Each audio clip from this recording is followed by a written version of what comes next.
So Lent is almost upon us.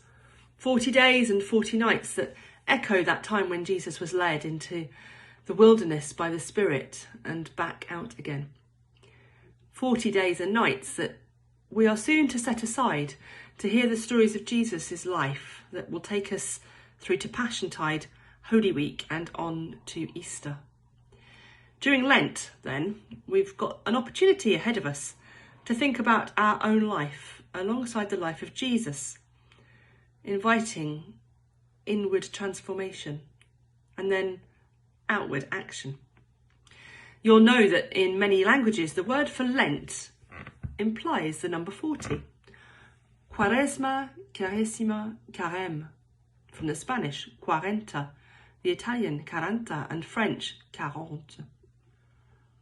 However, the derivation in English, of course, is slightly different. It has Anglo-Saxon roots that mean to lengthen. And for those of us living in the Northern Hemisphere, the daylight hours are growing longer and spring is approaching. So Lent might be a time when we should expect to be spiritually lengthened. Who knows, perhaps even stretched. So how does this lengthening, this stretching come about? Our role during Lent is not so much to strive, but to turn again and to follow the way of Christ, cooperating with the Spirit's lead. Jesus fasted in the wilderness, so we too might fast. Fast from food, fast from consumption, fast from phones.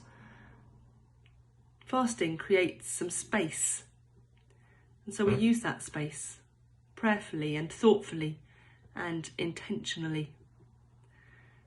Persevere, or maybe even try for the first time, some theological or spiritual reading.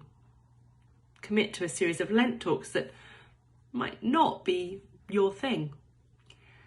In the books that you're reading, or the movies you're watching, or the television programmes that you see, or perhaps amongst the company that you keep, choose to notice where God is present or at work, and find out about or learn from the ways in which other church traditions mark Lent. Look to the Orthodox, Reformed or Catholic traditions. Lenten seasons take us towards the unfamiliar and disconcerting.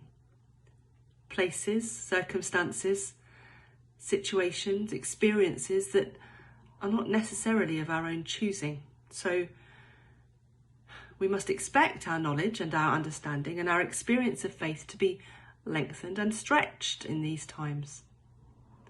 Like Jesus in the wilderness, we will then have choices to make. Choices about the things that we think and speak and do. This Lent, by the grace of God, may our inward transformation change our outward action. So grace is made visible in our lives and in the wilderness of our world.